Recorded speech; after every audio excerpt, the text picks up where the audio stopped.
ओम गणेशाय नमः। आज हम सुनेंगे चौथ माता की व्रत कथा। एक समय की बात है, एक सेठ सेठानी का घर था जिसमें उनके साथ उनका बेटा और बहू भी रहते थे। बहू का नियम था कि वह पहले सबको भोजन कराती और फिर खुद खाती। उसकी इस आदत को पड़ोस में भी सभी जानते थे। पड़ोस की एक महिला रोज उससे पूछती, आज क्या खाया? बहू हर बार जवाब देती, ठंडा बासी। ये सुनकर एक दिन सेठ का बेटा सोच में पड़ गया। उसने तय किया कि घर में स्वादिष्ट पकवान बनाए जाएंगे और सब साथ में बैठकर खाएंगे। उसने ऐसा ही किया, लेकिन जब उस दिन भी पड़ोसन ने पूछा तो बहू ने वही जवाब दिया, ठंडा बासी। बेटे ने अपनी पत्नी से इस बात का कारण पूछा। तब पत्नी ने उत्तर दिया, हम जो खा रहे हैं वो आपके माता पिता की मेहनत की कमाई है। जब आप अपनी मेहनत से कमाएंगे तभी मैं इसे ताज़ा भोजन मानूंगी। इस बात से प्रभावित होकर बेटे ने अपनी माँ से कहा कि वह शहर जाकर खुद की कमाई करेगा। माँ ने समझाने की कोशिश की, घर में पर्याप्त धन है, लेकिन बेटे ने अपनी बात पर जोर देते हुए कहा, जब तक मैं अपनी मेहनत से न कमा लूं तब तक मैं संतुष्ट नहीं हो सकता। जाते समय उसने अपनी पत्नी से कहा, जब तक मैं वापस ना आऊं चूल्हे की आग बुझने मत देना।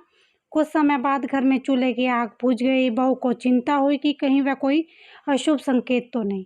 वह आग लेने पड़ोस में गई, जहाँ पड़ोसन चौथ माता का व्रत कर रही थी। बहू ने पूछा, आप ये व्रत क्यों करती हो?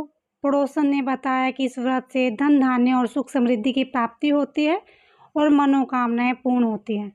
यह जानकर सेठ की बहू ने भी चौथ माता का व्रत करना शुरू कर दिया। उसने दीवार पर चौथ माता का चित्र बनाया और गुड़ घी का चूरमा बनाकर चंद्रमा को अर्घ्य देकर व्रत पूरा किया।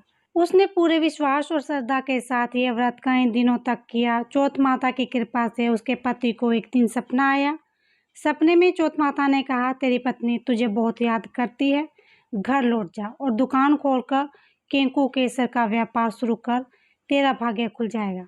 पति ने चौथ माता की बात मानी और उसने दुकान खोलकर मेहनत से धन कमाया। जब वह धन लेकर घर लौट रहा था तो रास्ते में एक विशाल नाग रास्ता रोककर खड़ा हो गया। नाग ने कहा, तेरी आयु पूरी हो गई है, अब मैं तुझे डसूंगा। पति ने नाग से विनती की कि मुझे एक बार घर जाकर अपनी पत्नी से मिल लेने दो, मैं लौटकर जरूर आऊँगा। नाग ने वचन लेकर उसे जाने दिया। घर पहुंचकर पत्नी ने अपनी पत्नी को पूरी घटना बता दी।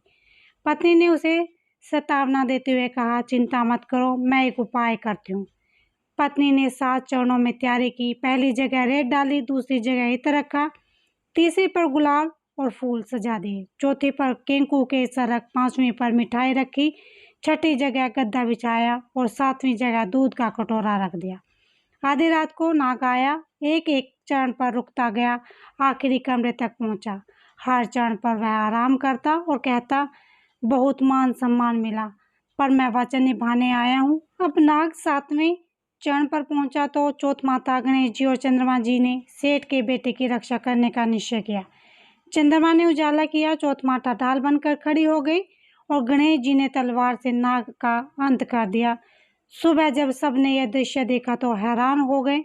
मरा हुआ नाग पास में तलवार और ढाल देखकर सबने समझा कि ये चौथ माता की कृपा का परिणाम है। पति पत्नी ने चौथ माता का आभार व्यक्त किया और दोनों सहपरिवार खुशी खुशी रहने लगे।